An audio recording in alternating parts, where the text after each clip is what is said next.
Welcome to the Center Mid Philosopher. This episode is brought to you by Augustus Royale Fashion. Life's not black and white, it's gray, and gray is beautiful. Check out the brand below in the link.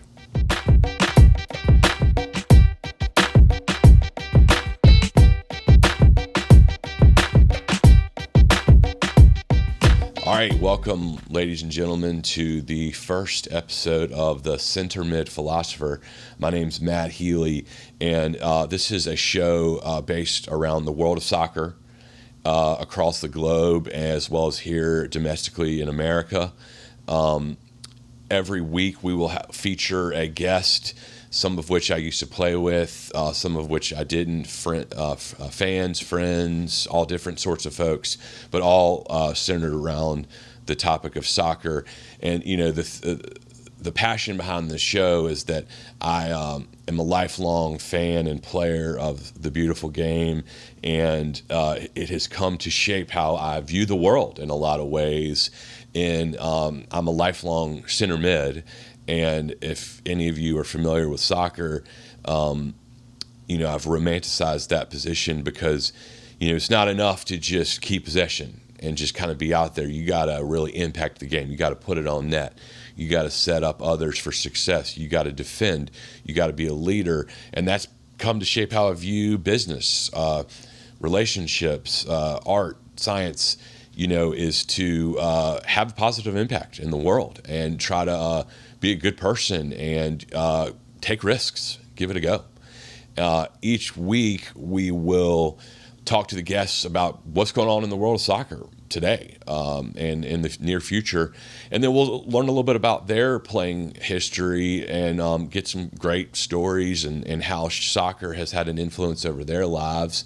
And at each week, we'll have a fun recurring theme where we'll do our rapid fire questions at the end, and we will ask each guest a series of questions, and we'll keep tabs over these as the guests so that it'll maybe help settle some debates across the globe. And we'll ask every guest, you know, what's your favorite club in the world that you follow?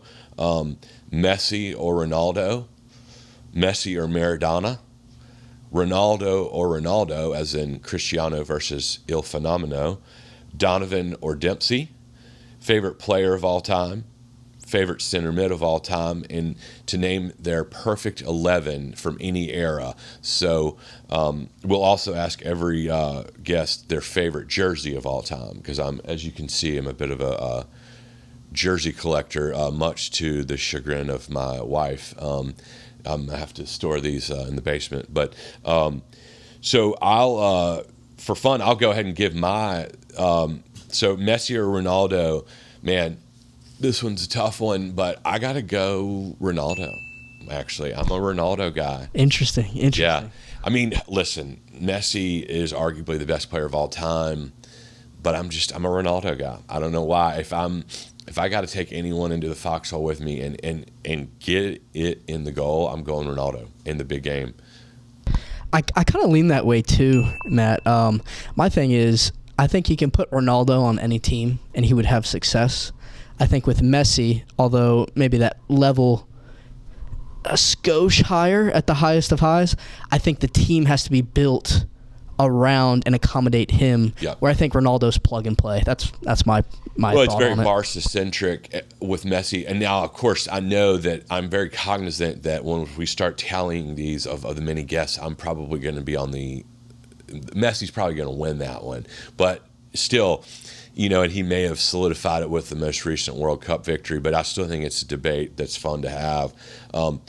Messi or Maradona, I'm a Maradona guy. Again, I'm kind of dogging on Messi. He's one of my favorite of all time, but Maradona's who kind of made me fall in love with the game. And just Maradona to me is almost the perfect representation, as is Cantona, as is Zidane, as is Gattuso, as are a lot of these great center mids, in that, you know, he was an artist. He was like a rock star. And the Argentinians have deified him because of he was human. He put his heart on the field, and he imperfections and all. And I feel like his imperfections is kind of what made everyone love him, myself included. And see, he's a perfect representation of what this show's all about. Is that, hey, he wasn't perfect, but man, was he beautiful to watch. And he was sort of a representation of what this show's all about, for better or worse. I would love to, just go to the streets of Buenos Aires or in Argentina somewhere and ask, because once Messi got the World Cup, that was kind of the one thing that was from that debate perspective. Can you imagine how big a star Maradona would be if he was around in his prime today? Oh my God. Just like with the antics and the it's Dennis Rodman meets Balotelli meets Messi. Yeah, exactly. Yeah. Most of these, there's no wrong answer. I probably skosh out Messi. I watched him more. I'm going to default that way. Sure. Well, I got a little age on you. The other one would be Donovan or Dempsey. Actually, I skipped over Ronaldo. So Cristiano or Il Fenomeno. I got to go Cristiano. Again, the Brazilian Ronaldo, I mean, man, World Cup wise, and he did some of the things. But I think just longevity alone, Ballon d'Or. I mean, injuries play a role, but just Ronaldo's longevity and in doing it at Man U. I mean, there hasn't been he's arguably the best Man U player of all time, which I know is pretty inflammatory comment alone. But then doing it there, then at Real Madrid, and then it was not that long, but a pretty incendiary stint at Juventus, and now he's continuing to go on. And I think there's still some great left in him. So that I got to go with that for him. What about you? What do you got? I think you nailed it on the head. I think longevity gives you the tiebreaker. Interesting though, Mourinho calls Ronaldo, not Cristiano, but the other Ronaldo, calls him the most talented player he's ever coached. I think that's it's an interesting little tidbit. But yeah, I'm going Cristiano because of the longevity. Yeah. Donovan or Dempsey? I'm going to go Donovan.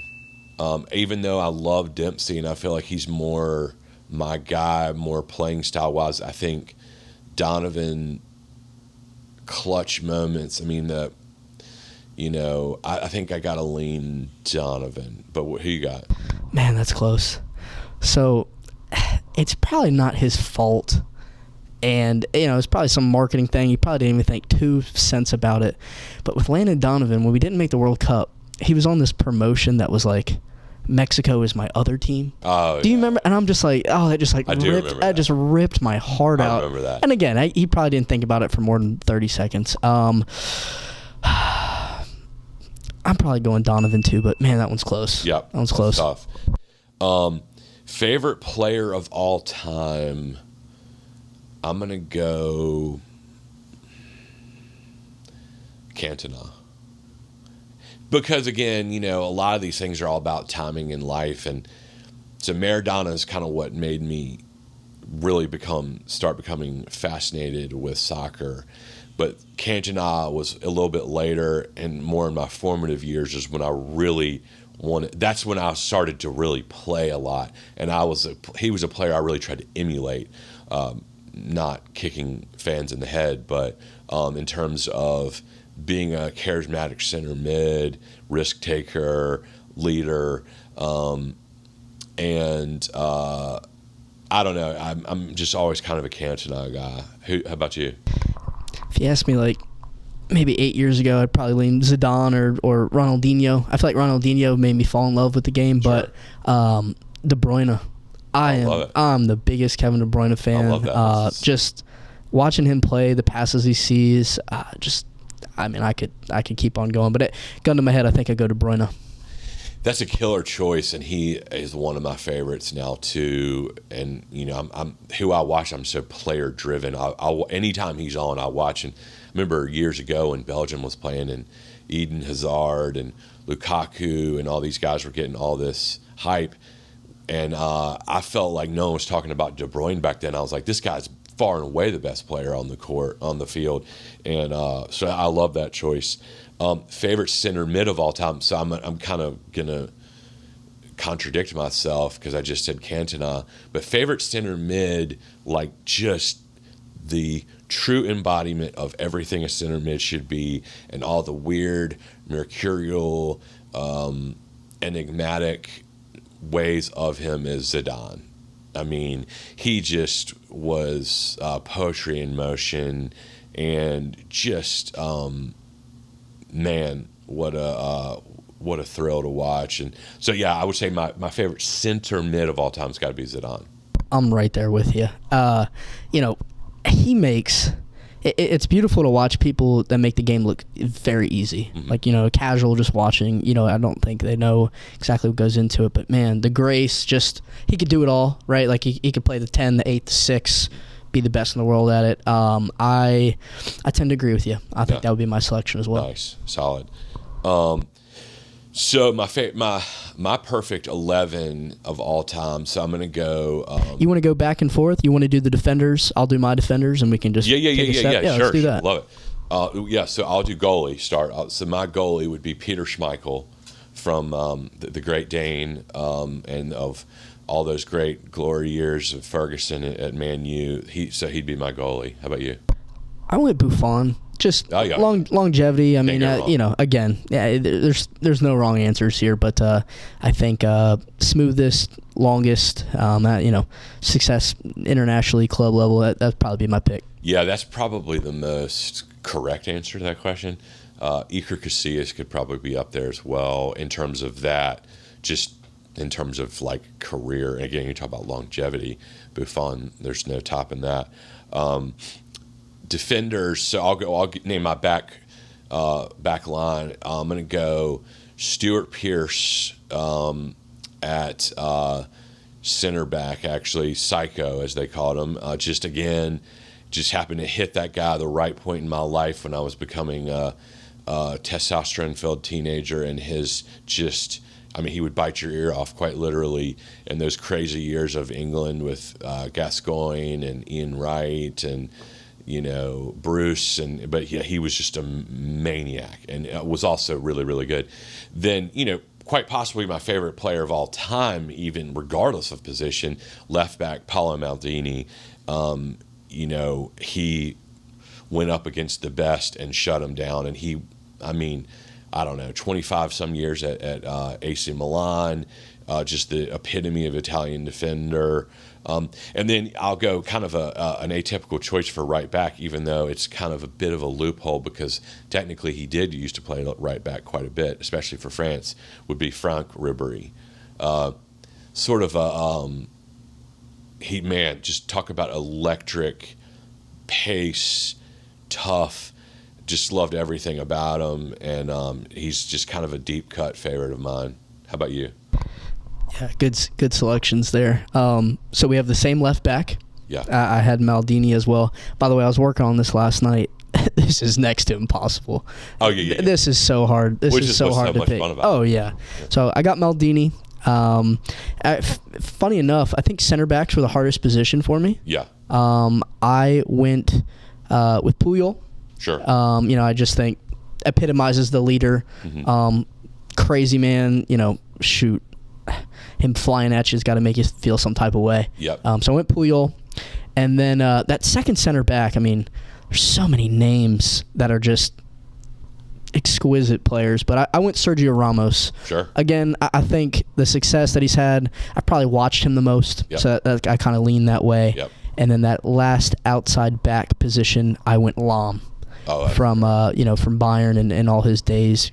Could play anywhere on the field, center mid. You know what Pep did with him was incredible. But that rounds out my back four. Yeah, he's up there for me, Lahm in particular. And you know, again, my back is three because I'm very attacking focused. So I heavy loaded on the midfield as apropos to the name of the show. So here's my 5 midfielders. So my formation is sort of a 3-5-2. Whereas, you know, many would go 4-4-2 or, you know, many other formations. But so my Defensive center mid, I'm going Zidane. Again, that's kind of a cheat code a little bit, sneaking him in there because he's typically more of your center mid or your attacking center mid. But I'm trying to fit as many center mids in as I can, as clearly. Center mid, I'm going Cantona. Again, just, one of my all-time favorites. And this is also a lot of interesting characters and personality traits on the field. Attacking center mid, I'm going to go Maradona at that kind of number 10 position. Left mid, again, probably one of my all-time favorite players is Ryan Giggs, the best left mid, in my opinion, to ever play. And then right mid, again, I'm very heavy on the Man U here of that specific era, as Beckham. Beckham, it's funny, he doesn't get, I feel like he's become more of a, this show pony, but he was a great player. And if you want a right mid, he's probably one of the best right mids to ever play the game. He did what a right mid should do, which is get it down the flank, cross it in. He's also one of the best free takers that ever played. And a lot of people forget he finished runner-up to Thierry Henry for World Player of the Year there once. And so, again, this is very team-centric. Is Beckham one of the best 11 players to ever play the game? No. But if you're building a team and you need a right mid, I'm going David Beckham. Who you got for your midfield? Good selections. I switched it up a little bit. I went for like a 4-3-3. Sure. I had Zidane, again, a little bit of cheat code, right? I have him holding.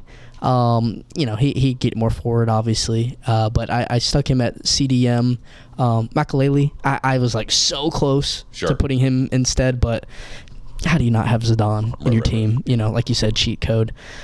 In front of them, rocking with the 4-3-3, I took Xavi and Iniesta. Sure. I know, it's like salt and pepper. You kind of need them both a little bit for the full everything. But I think when they were playing, on those Barcelona teams, just how good they were, the best for so long. Yeah. And now, you hear players coming up, he's the next Xavi, next Iniesta, like Pedri, Gavi from Barcelona. They try to emulate that.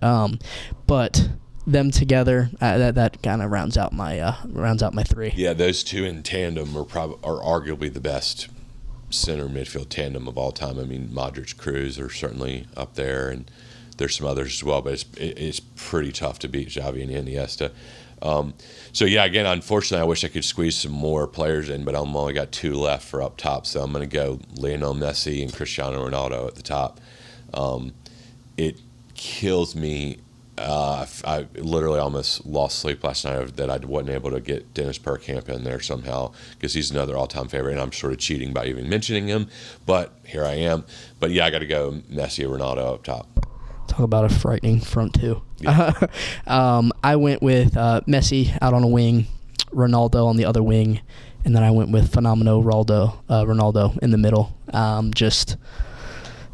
Think about that. Think about what they look on the field together. But that rounds out my 11. Maybe we'll see it one day with Inter Miami. Maybe so. Yeah. It's definitely in the cards. They just need to give them ownership. Definitely in the cards. I think we have our guest coming up, so looking forward to getting into that. And let's get into it. Awesome.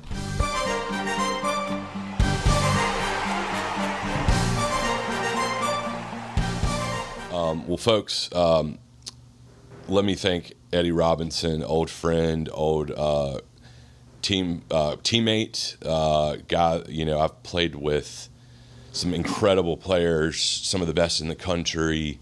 Probably a dozen or so MLS players, and I definitely saved the best for first with Eddie Robinson.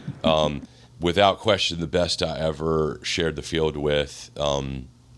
And remember, probably the first time I ever played against you was, and unfortunately I had to play against you a lot because I was either on JV or the younger old Buccaneers, for those that don't know. We used to call them Bucks Blue, Bucks Red, and I was always on the younger, so the legend was growing when I was about 11. And then in the high school days, Page High School, Greensboro, North Carolina, believe we were second in the nation at one point in time, led in large part by Eddie, and of course everyone on that team was lights out good. But but you used to have your thing was you were the OG sweeper. You're known as a center back, but I still think of you as the sweeper that would get it in the back and just dribble through the entire team and score like a hot knife cutting through butter. And those were playing against some of the best players in the state, and you did that with ease. So that was definitely something that I had not seen replicated before or since. And then you went on to have a stellar career at UNC Chapel Hill. Go Heels! I'm a Tar Heel as well, and we played for the same coach, Elmar Bolowich, and a lot of the same players, Logan Pauls, Grant Porter, many others. And you went on to have an incredible MLS career, winning 4 championships, 2 with San Jose Earthquakes, 2 with Houston Dynamo, MLS All-Star in 2006, playing against Chelsea, the likes of Shevchenko, Lampard, Drogba, Crespo. Was Crespo on that team? I don't believe so. If he was, I don't remember him actually being there. Sure. Well, that's the Chelsea way, right? They keep their they book him. Lampard, don't forget Lampard. Terry, and coached by the special one, chosen one, Mourinho, and then was named MLS All-11 in 2007, MLS first runner-up of the Defender of the Year, right behind Michael Parkhurst, which is incredible. North Carolina Soccer Hall of Fame inductee in 2013, and of course going back to the days, all South, all conference, all state, the accolades could go on and on and on, and we could fill the entire time with those. But and I also love that you still hold the record for yellow cards in the Dynamo, which is awesome. Actually, I don't. Oh, you got actually Ricardo Clark. Oh, nice. Me, but it took 6 years after I retired for him to catch it. Nice. He's a great player. He was a great player too. Well, we'll still claim that one for you. And then you played for the full men's national team, scoring a goal against Sweden, which is amazing. So, thank you for coming on. I'm so pumped. Thanks for having me, man. I'm appreciated. I'm flattered. Given the amount of time I've been away from the game and playing, it's always fun to reminisce and talk about the way things used to be versus how they are now, and looking forward to it. And that's exactly what I want to get into. And your legend still lives on strong in the halls of Page High School and in North Carolina and Chapel Hill. So, and I know in Houston, you've made a real name for yourself and being such a great member of the community there. I would be remiss if I didn't give a shout out to your brother and your parents as well. Chris, Eddie's brother, is still to this day one of my favorite people in the world. Actually used to live right down the street from me, and was a great player himself. Goalie, great collegiate career, pro, great academy coach. So I want to give a shout out to Chris as well. And your folks were giving their blood, sweat, and tears to the community, always at some super hot, sweaty table in a sea of 100 fields, giving their time to help elevate the game in our community. So I want to give a shout out to them as well. But want to just get into some of the events of the world of soccer right now, and we will weave back into some anecdotes in your playing history, but just the world of soccer right now.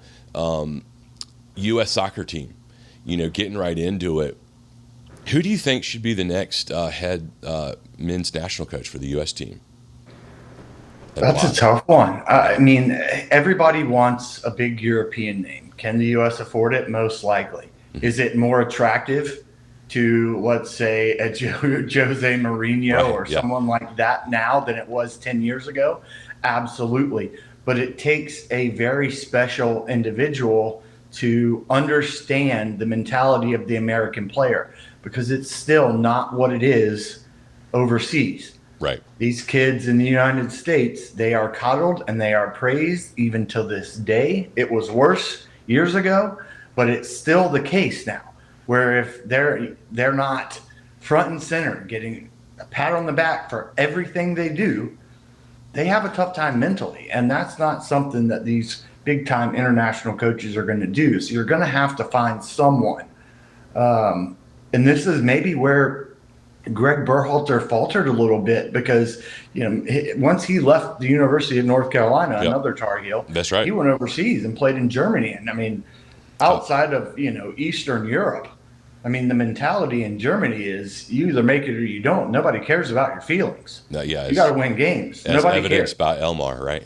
Yeah. Oh my gosh! If I had a nickel for every time he cussed at me, I'd be doing this from a dock in Aruba or something. Me too. Me too. I mean, I don't have a preference. I just think that now the way that the American players are spread out between the United States, now you've got a few that are flirting with Mexico, Europe, that it's going to take a special person to bring them all together for one goal and one cause. And there's always going to be people that are going to complain, well, this person shouldn't be, this person should be, this, that, and the other. And while I am very excited about the interest level in the United States about the game of soccer and how it's grown, I still think there are far, far too many people who are still not knowledgeable enough about the game, right, that want to come out. And, I'm an honest person. I'm going to tell you like it is. I'm going to tell you have no idea what you're talking about if you come to me with some crap. right. And I don't have a problem, having been on television and analyzing the game to viewers for years. I don't have a problem sitting down and saying, you're wrong, this is right, why you're wrong. Right. I disagree with you. Now, that's the great thing about the United States of America. We can all disagree and still get along and still love the game. So as far as the U.S. coach goes, I don't know. I'm worried about the United States right now because there's a little over 1,000 days till the next World Cup. And they don't have a director of soccer operations in place. They don't have a GM in place. They've been saying that they've got to get those positions filled first so that they can make the decision. And, you can look at it one of two ways. Okay, you're doing your due diligence, or the really higher ups in U.S. soccer don't want to be responsible if that next hire is a failure. Right. So we got to get going because we're hosting. Yeah, exactly. And, for everyone that watched that game against Mexico last night, the 1-1 draw in Glendale, the first half, I thought the U.S. was average. Again, they didn't have many of their best players. Sure. Maybe any of them, when you look at the McKinneys and the Tyler Adams and Giovanni Reyna and all of these guys that make such a difference and such an impact, that just see the game quicker, that react to the game quicker. Right. And there's a genuine level that has developed between the best American players who are playing in Europe and the best American players who are still playing in Major League Soccer. Jordan Morris is having himself a fantastic season. Yeah, he had a great assist last night. Hopefully he can stay healthy. But as far as the rest of the group goes, Walker Zimmerman's been good. I still confused by the Sean Johnson thing. Yeah. That makes no sense to me. Right. But I mean, Serginho Dest has fallen off. I know. It's almost like he got to Barcelona and decided, hey, I've made it. Now I'm just going to chill and lay back. And hasn't played at AC Milan since January, I believe it is. Yep. So, he's got some big things coming up, because if he doesn't get regular game minutes leading up to World Cup qualifying and leading up to the next World Cup, he's probably going to find himself on the outside looking in. So, with the U.S. national team, it's so complicated. And the best thing that the fans can do right now is just support everything that's going on, support the players, go a little easy on the criticism, let U.S. Soccer Federation get things sorted out, and then we'll go from there. Yeah, I mean, I'm always torn. I lean towards you, and I just think that the American athlete, for better or worse, is extremely unique. And again, you and I played for Elmar, and I've never played better, but boy, were Elmar and the American teenager not exactly a match made in heaven. And I'm not saying he was wrong. We do have a bit of an ego, but there is something unique to it. And I was a big a fan as Klinsmann as anyone, but then, I mean, that was just a massive disconnect. And, So I lean very much towards, I think it needs to probably be an American-based coach that's born and bred in America. But then I get tempted with the names like Vieira and Thierry Henry.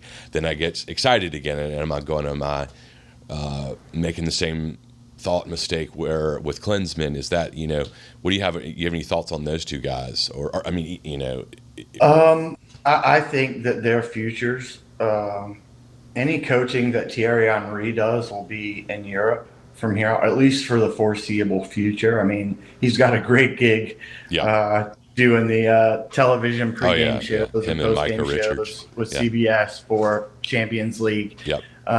Patrick Vieira is another one that I think his foreseeable future is in the United States. One name that has come up a lot and in the background is Peter Vermees. Oh, yeah, he'd be great. For as good as his Kansas City teams have been for over a decade, maybe it's time for a new challenge for him. Yeah. And I think the players, I know that players respond to him very well, and he knows how to manage egos. Yeah, some guys need a little more coddling. Some guys don't. And I will certainly say, and you talked about Elmar and his demeanor and how he treated players. If it weren't for him making my life really difficult and making me own up to mistakes and, take responsibility for when I messed up, but at the same time instilling a certain amount of focus in order to make that leap, because while the gap has closed between college and MLS, it's still quite big. Not as big as it was when I left college back in 2001. But, if it weren't for Elmar, I wouldn't be mentally tough enough. I mean, of course. There's too many participation trophies going around today. That's right. Everybody wants to say, hey, I'm going to be a professional baseball player or a basketball player or a football player, now a soccer player. I mean, no, you're probably not, because you're not held accountable. Accountability is everything when it comes to professional sports, because you got to think about the fans, how much money they're spending just to come to a game, just to come to all home games, buy a season ticket. You got to think about the ownership and how much money they have to spend just to open the stadium on game days. I mean, there's a lot that goes into it behind the scenes that most people just don't see and don't recognize. And if you're not winning, or if you're not playing consistently well, there's another guy that will replace you. No problem. And nobody's going to feel bad for you. Right. And that's just the way it is. And that's the way the successful teams are. That's right. So, in every sport, you look at Tom Brady, and he always had guys like that around him. You look at the San Jose teams I played on, and the early Houston Dynamo teams, and we moved to Houston. I tell people to this day that we were a group of misfits who would smash your teeth down your face and score some goals while we were doing it. We didn't care. Right. We were going to win games. Yeah. And we were mean, and that was instilled by Dominic Kinnear and Frank Gallup and our coaching staffs. Yeah. And now, everybody thinks it's sexy to play total football and build out of the back. Well, sometimes you've got to dictate the way that you play based on the players that you have.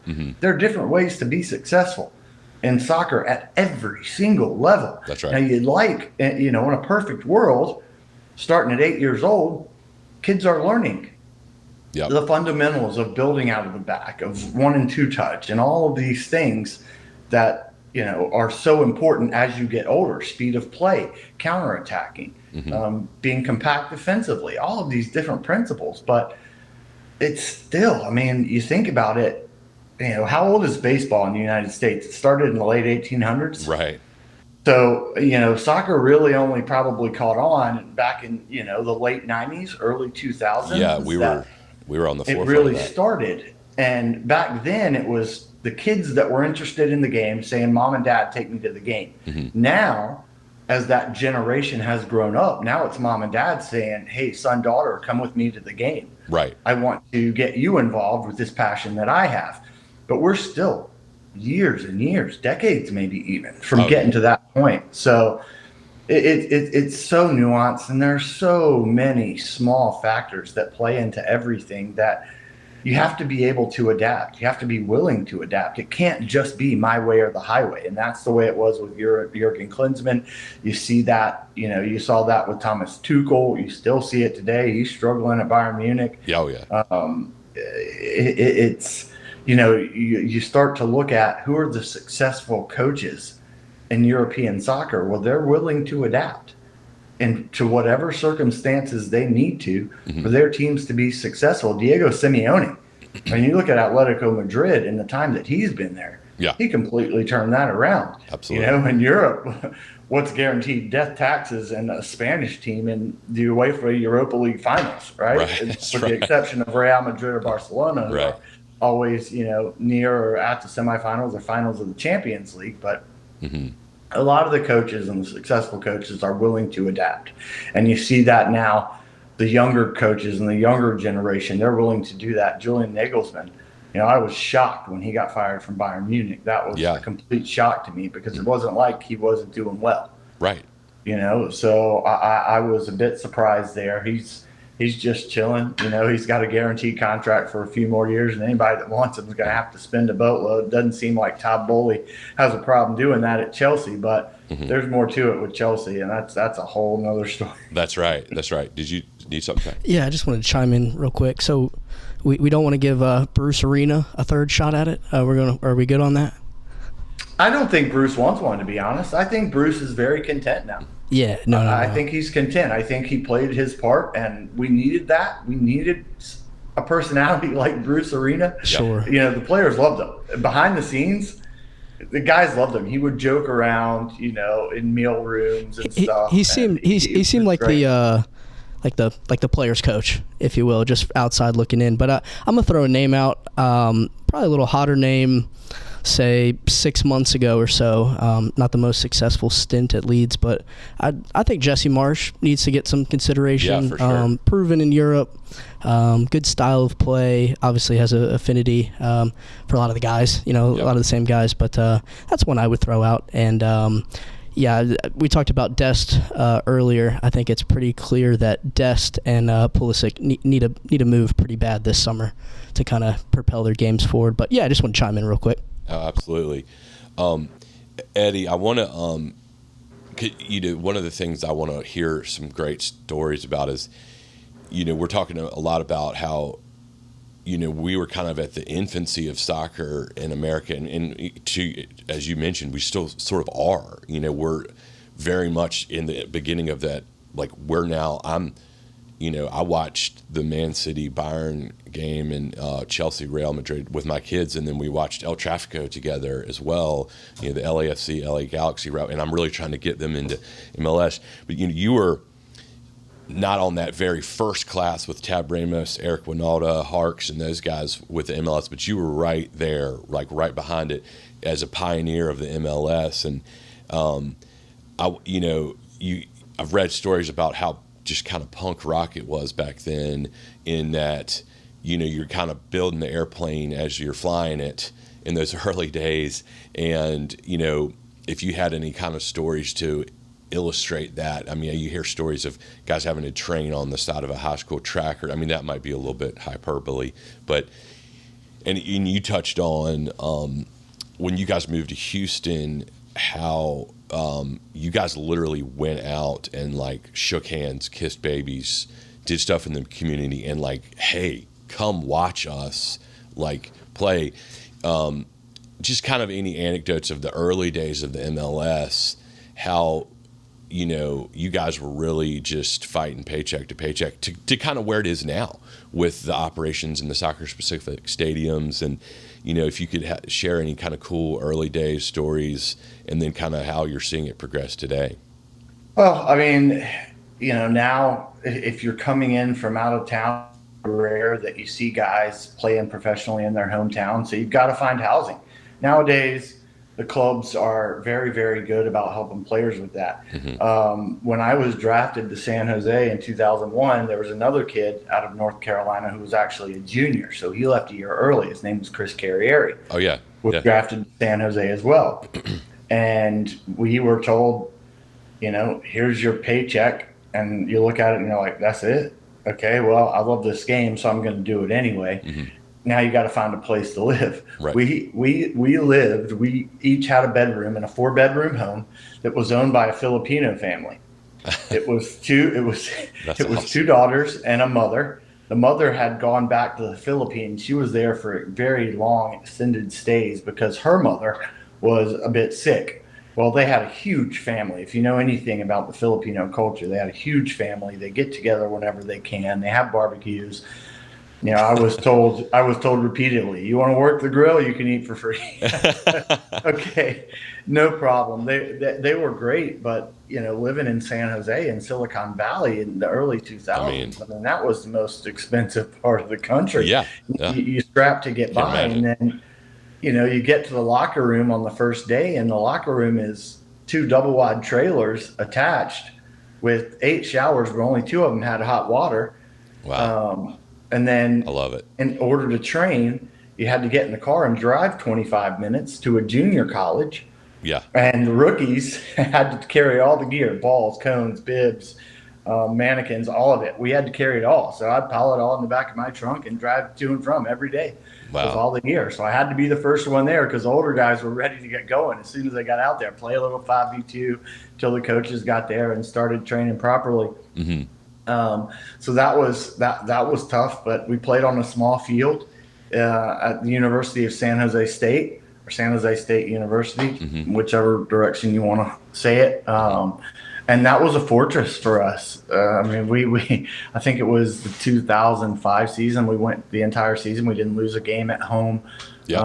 We were pretty much unbeatable Y'all there, were sick. and that was fun. That was great. And then you know we hear that we're moving to Houston. Right, And at the end of 2005, we won the Supporter Shield in 2005. So right, needless to say, our fan base in San Jose was a bit upset, right. but it just wasn't sustainable. And at the time, Phil Anschutz, who owns Anschutz Entertainment Group, also owned the LA Galaxy. And Yep. I don't remember if he owned one other team at the time. And Major League Soccer was trying to get away from that. hmm So he felt the best way to do that was to get the team out of there and get it somewhere else. So sure enough, we show up in Houston. Yep. Well, first day of training, we're training on the same field that the women's college team plays at the University of Houston, and we're sharing the stadium with the University of Houston football team. So when fall would come around, there were certain Saturdays, if we were playing on a Sunday, we would have to change out of the women's softball locker room, which was next to our training field.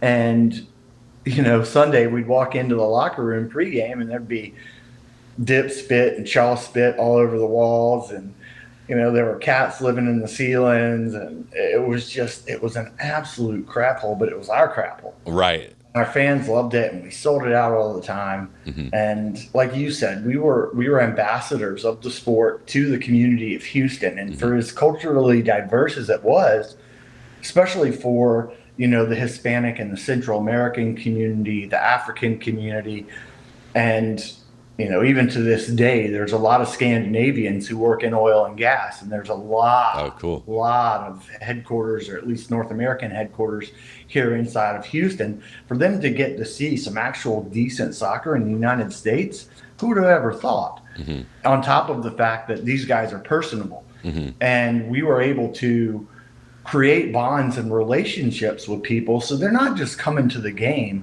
hmm to watch and hope we win. They're coming to the game and say, I know Eddie Robinson. I know Brad Davis. I Right. met him. So they become invested in you personally. Yep. So they're wishing not just for team success, but for your own personal success. Yeah. These are great guys. I mean, you know, I want my kid to meet this person. I want my kid to grow up and be like this person. Be humble, but be good at a sport, or be good at a job, career, or career path they choose. And that's something that I will always be proud of. That's awesome. And now you just look at the money that's in it now, and the new deal with Apple Television. Yep. You know, billion something dollars over 10 years. Yeah. Broadcast all the games. I mean, gosh, I look at it now and I go back and I think about what I was making for at least the first half of my career. It's And unlivable. I think about what I could make now. I mean, I know it's hard to not. my gosh. Well, My gosh. Thanks for being the for carrying the torch. And it was fun. It was worth it. It was worth it. And a lot of trips, CONCACAF Champions League to Honduras and El Salvador and Costa Rica, and being on a bus in the Costa Rican mountains, getting stuck in the middle of the jungle, and the bus driver saying, "Don't get off. There's leopards and stuff in the mountains here. Don't get off the bus." Yeah, and I remember there were some stories that I heard about the fans in Honduras, San Salvador, and then some legendary battles with Pachuca. Could you recall any of those? There was one about getting to one stadium where you had to be barricaded in. If you could tell us that one, that would be awesome. We went. There was, of all the trips we went on one trip to San Salvador. And on this particular trip, we had to take a security guard with us that rode on the bus with us. I mean, he was ex-Special Forces, I believe. Always had some kind of weapon on him. We got to the hotel from the airport when we got there, and he said, "Don't leave the hotel, because everyone here has a gun. And when shooting starts, the cops run the other direction." So that set a pretty good tone right off the bat for us. Intimidation amazing. Factor. So we get to the stadium. We're there. We train that evening or afternoon. They won't turn the lights on for us at the stadium because apparently it's one person said they can't really afford it, which is what I believe more than, hey, they're not letting us turn the power on because they're trying to conserve power. I don't know. Whatever. So we're training in the dark. We get to the stadium the next day, and the routine is you get to the stadium, guys start falling off the bus. Right. Just get up, get off the bus. No big deal. Right. And the security guard stands up and says, "Hold on a second, sit back down." So we sit back down, and there's this metal gate about 30 yards just off to our front right. And it's barely wide enough for a human to squeeze through. That gate opens, and out comes about 40 police officers in full riot gear with shields on. I'm like, what is going on here? And sure enough, as soon as we start getting off the bus, there's batteries, bags of urine, and coins, and just stuff flying from the top of the stadium. That's bonkers. You have to be some kind of psycho to be like, yes, come get some. Man. Right? I mean, a lot of guys would just be like, oh man, this is scary. And then we're in Mexico City one time, and we're playing, and we get on the bus, and we're looking around like, why aren't we leaving? Well, we got to wait for the police escort. So, some cities you would always have a police car escort, but it would be a police car and maybe 2 motorcycles. Well, this time in Mexico City, it was 4 large, kind of like, I don't want to say 18-wheelers, but open-topped, military vehicles with guys sitting in the back with ARs and shotguns. It's a little disconcerting. There are police cars and, lights everywhere. So it's like, guys, don't we want to not draw attention to ourselves? Yeah, good Lord. That's crazy, man. It's ridiculous. And I mean, it was a wild ride, but it was a lot of fun. It was a whole lot of fun getting to go to all those places and just seeing the culture there. The one last one I'll tell you is we were playing, I don't remember if it was the quarterfinals or the semifinals of CONCACAF, and we were playing 2-leg against Pachuca, and the first game was at home, and we won 2-0. Wow. So we had to go down there, and right off the bat, they scored 2 goals. And then I think we tied it up, and it got to the point where it was 4-4, and it goes to overtime. And right before overtime, and there was away goals, right? So we were up on away goals. Oh, nice. All we had to do was win that game. So they end up winning regulation 4-2. And once we get to overtime, Brian Ching, who's one of the best finishers, especially with his head that I've ever played with, one of the best, misses a sitter to win the game for us. And that would have made it 5-4. But then they come down and score. Just this guy named Christian Jimenez, who was unbelievable player, scores, and they beat us 5-4. But the thing that really stood out about that game is the organization there. They said, we're not charging people to get into this game. All the tickets are free. Oh my God. You just be there come warm-ups. Wow. So we walk out onto the field. It's completely quiet, but the stadium is full. Man. Then all of a sudden, they are yelling every disgusting thing they can possibly think of in English at us.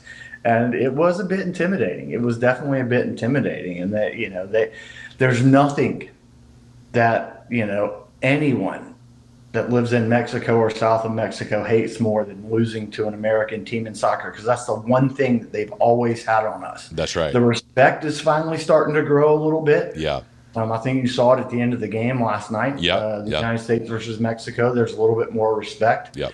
For the American teams, for the American players. But, that's the one thing that they take so much pride in, is their history and their culture and the quality of their teams. I still think we're a little bit behind Mexico as far as the club level, but we're catching up and closing ground real fast. Yeah. Well, you were, man, talk about macheteing through the woods with no compass. You guys were almost literally doing that. So that's incredible. And thank you for sharing those, because I love it. I love everything about it. And I'm just pumped that I could say that I used to play with you, that you were there for that. And one last thing, and you just kind of touched on it before we kind of get to the fun rapid fire questions, is the academies. And this one is near and dear to my heart, because my sons now are playing, and my oldest one played academy and didn't have the best experience. My younger one is playing now for the Fusion, and Dan, to the one who brought you, it's been a really positive experience. And I know you've had some academy experience.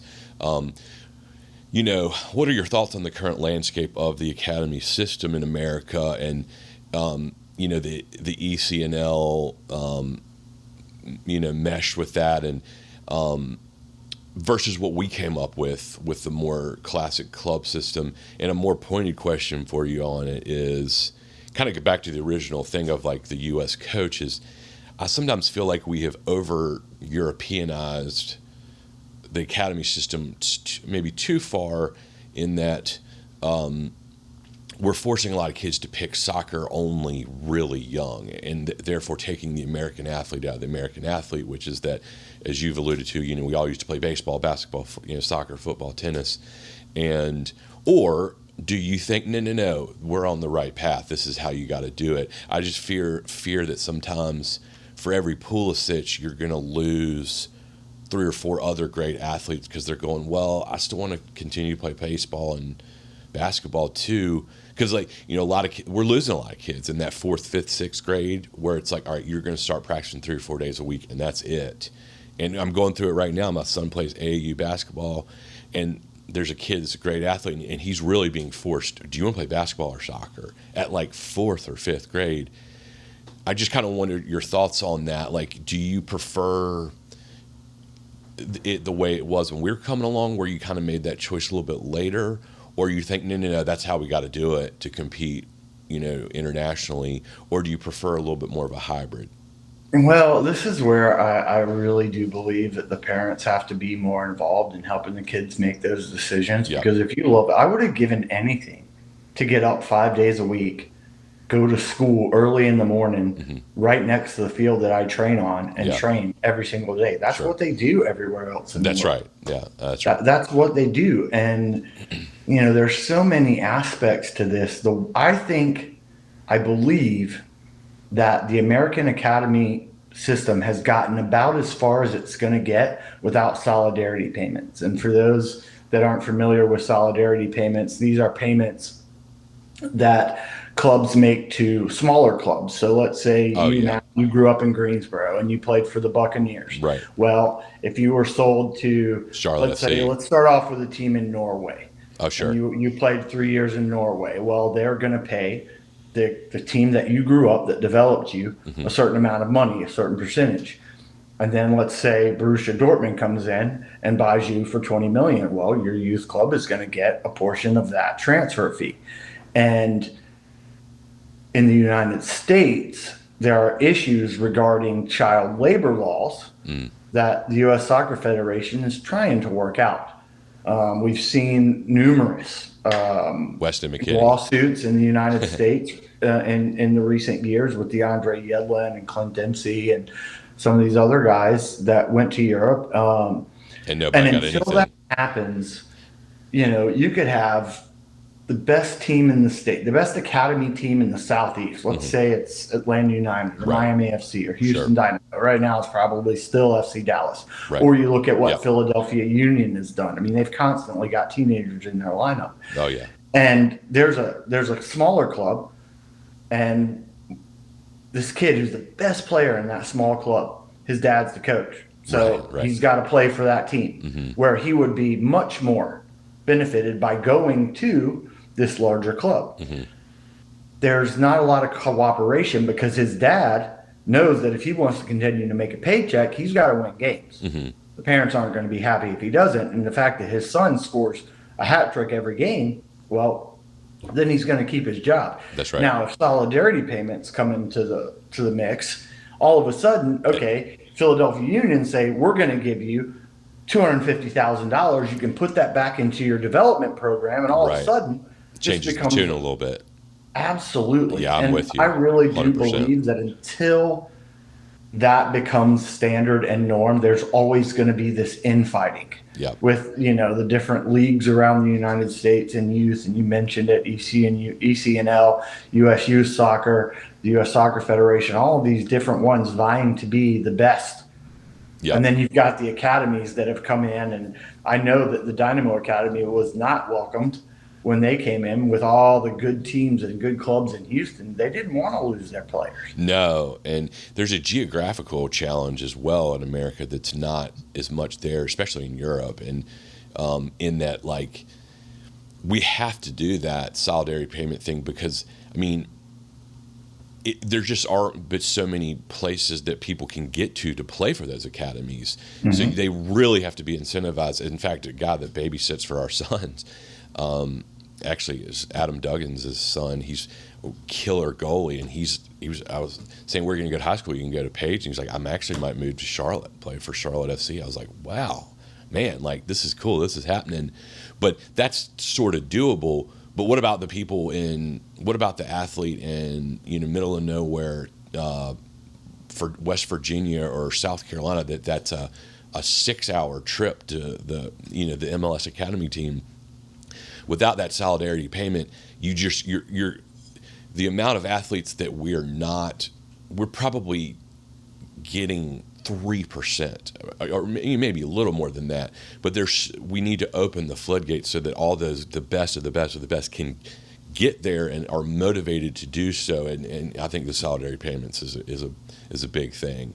So it is, and then residency program. Yeah. To where the kids are living on site, they're away from mom and dad. Yep. They're maturing at younger ages. Yeah, it's like a boarding school. Going to school, but because there still has to be a backup plan. And that's one of the things that when I was working with the Dynamo Academy, I came in and spent some time, and I was talking with my boss, and he mentioned, I feel bad because these kids come in 10 months a year, give us 5 days of their life. They might be driving an hour each way every single time. And if they're not good enough to play professionally, we tap them on the back and say, thanks a lot, see you later. I mean, so I started an academic mentoring program here with the Houston Dynamo program. They've since nixed it and scrapped it, which makes no sense to me. But bummer. There's been, a lot of changes to leadership here in Houston. It does my head in sometimes. But we would pair kids with people in the community that were doctors or lawyers or teachers or accountants.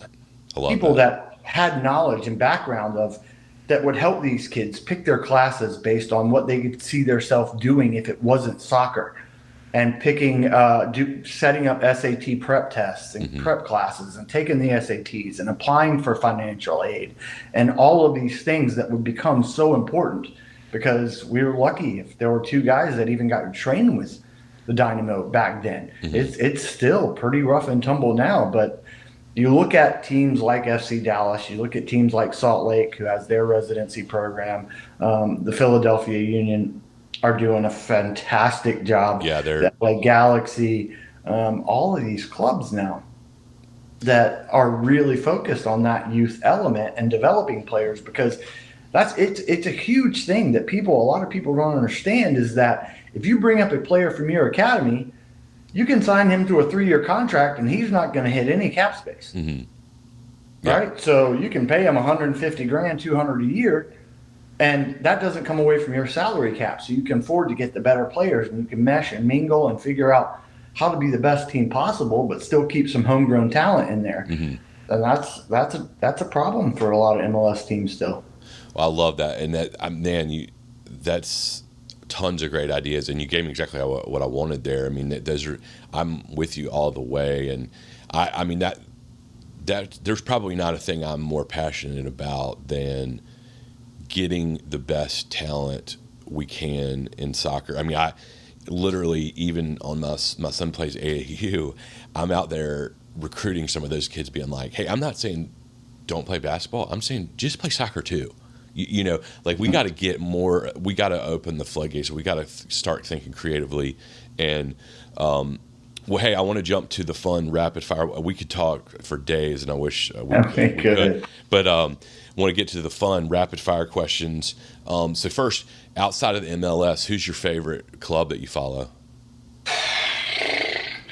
You know, I don't have one. I don't have one, but I am a soccer junkie. No matter what's on during the course of the week, the weekends, I'm up at 6 o'clock here in Houston. If I was in California, I'd be up at 4 a.m. watching the Manchester Derby, or, you know, Barcelona play Real Madrid, or Dortmund play against Bayern Munich, right, or, you know, the Milan Derby, any of it. I'm watching all of it. Any international World Cup qualifying. All of it. I don't have a favorite team. I just like watching good soccer. That's so me too. I feel like, and that's kind of the American way right now. Is it's funny, like when certain people are like, "Oh, I'm Arsenal," or "I'm Real Madrid," or "I'm, you know, Bayern Munich," or something. You're like, well, you're kind of just picking that arbitrarily because no one, you know. So the American way is sort of watching it all. I mean, I'll watch the Boca River game. I'll watch, you know, Atletico Madrid. I'll watch Leeds. I'll watch anything and everything I can possibly get my hands on. So I love that. So Messi or Ronaldo? So if I was in need of a goal scorer that I could count on in every situation, no matter what, it's 100% Cristiano Ronaldo. No question. Right on. If I need a playmaker, I'm going with Lionel Messi. Right on. Lionel Messi's a little bit more creative when he gets on the ball, where Cristiano is just, I'm going to get in the box. You put it anywhere near me, and I'm going to put it in the back of the net. He's done it in Italy. He's done it in England. He's done it in Spain. He's now doing it in the Middle East. That's right. I mean, Messi did it in Spain for years. Right. Now he's gone to France, and he's not the same person. No. There's a lot of outside influences, you know, granted, but that's never bothered Cristiano Ronaldo. His mentality is a bit different than Lionel Messi's, but that's what makes, you know, these kind of debates so wonderful. I love it. No, I love hearing it, but, you know, I can't say one is better than the other. I will never say one is better than the other. I will say one is better at this, one is better at this. That's it. Messi or Maradona? Well, now, 40 years ago, Messi wouldn't have survived. Right. Because referees were more lenient. I mean, you look at Maradona, and, you know, I mean, he's jump kicking guys in the face. Yep. You know, UFC type knees, knocking guys out on the field during games. There really aren't any suspensions or fines. It's just a red card. Okay, you sit out your game, and then you're back. But then I don't know that Maradona would be as effective now, because he would be under the spotlight more. Yeah. You know, with you if you read books about him, or you really dive into his history, the social media alone might have killed him. Yeah. Yeah, you look at the people that he was involved with, things that he was involved with, especially post-playing career. Sex, drugs, and rock and roll. The difference in generation means so much. I don't know that I'd survive in Major League Soccer now because of how aggressive I was. So that's right. 40 years ago, Maradona. Now, The last 10 years, Messi. That's good. That's a good perspective. How about Ronaldo, as in Cristiano versus El Fenomeno? Again, it's two different generations where El Fenomeno, the Brazilian Ronaldo, was just so powerful when he got the ball at his feet. You could try to foul him and bring him down at midfield, but it was all for naught. He was so strong. Yeah. And just as good at finishing as Ronaldo when he got in the box. And a lot of people are so caught up in who's playing currently and who's good currently that you tend to forget about the ones that came before that were just as good. Whereas Ronaldo, I mean, again, if he gets the ball out on the wing in a bunch of space against a slower defender, well, he's going to look like the Brazilian Ronaldo instead of the Portuguese Ronaldo. But tough one. It comes down to what you're looking for. This is the same thing with Messi versus Ronaldo currently. It comes down to what you're looking for. They're both beyond, and people might say, oh, that's a cop-out. You're not picking one over the other. No, you can't. I don't think you fairly can. Yeah. I don't think it makes sense to, but it's certainly worth an hour's worth of debate because you can get into that with those guys. Yeah, I love it. And how about this is going to be even tougher for you, although maybe it won't be because of your history. Donovan or Dempsey?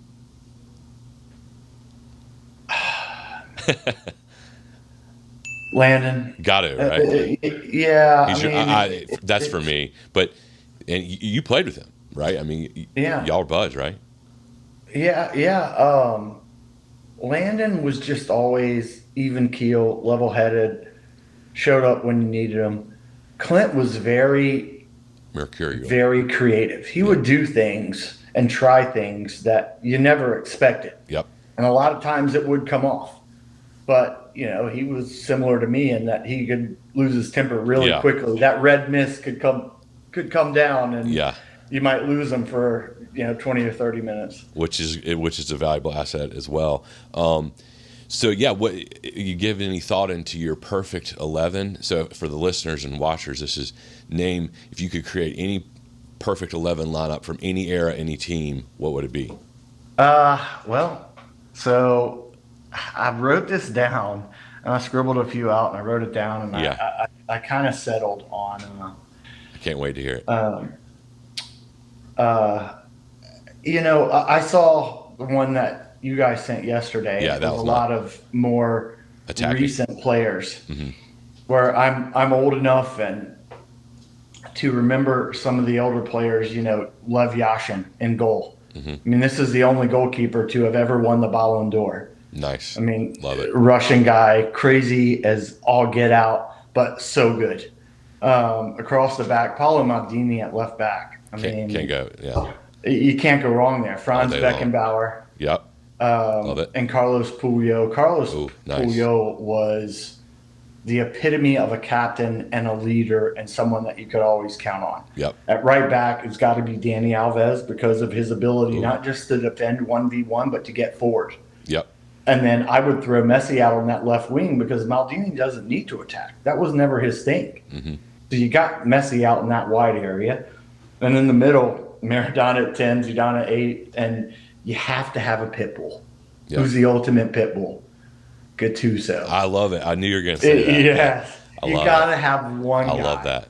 That's going to wreck shop and regulate when it needs to be done. That's very on brand for you. And I'm a huge Gattuso guy. I love him. So yeah, and then Ronaldo and Pelé up front. I don't, it's years past. The younger generations, probably a lot of them have never heard the name Pelé. And that stinks. I mean, I remember when I was in elementary school, I did a book report on him. I still remember his real name, Edson Arantes do Nascimento. That's right. And he was a guy before his time. I mean, he was just so creative and so brilliant. And given the world and the way it was and the racism that went on that unfortunately still shines its ugly head once and again, he was still just this shining light in the sport that so many people loved. And when he came here to the United States and played for the New York Cosmos for a couple years, people couldn't believe. And I would have given anything to be able to go back and watch a couple of those games. Yeah, he turned the world onto the sport. Yeah. So that would be my 11. But I mean, there are so many other guys. That's a killer. That's It's such a good one. How about your favorite jersey of all time?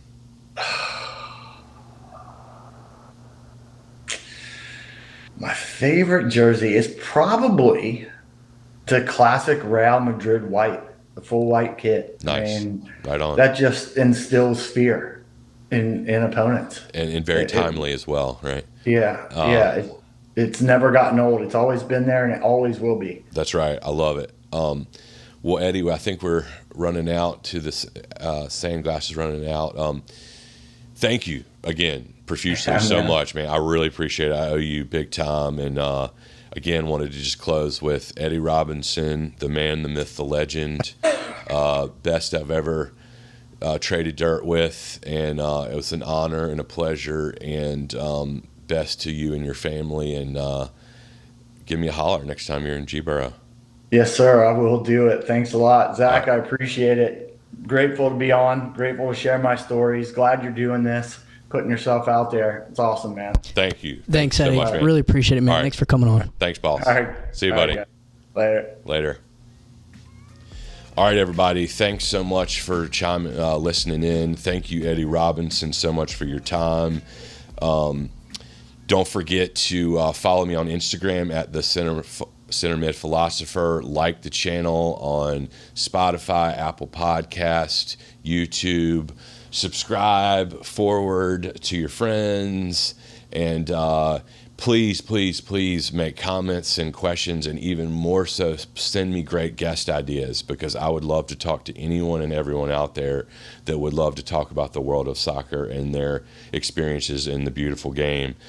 Go out there and create beauty out of chaos, be a positive impact on someone's lives, support your teammates, your coworkers, your family, put good karma out into the atmosphere, and do like a good center mid does and rip one on net.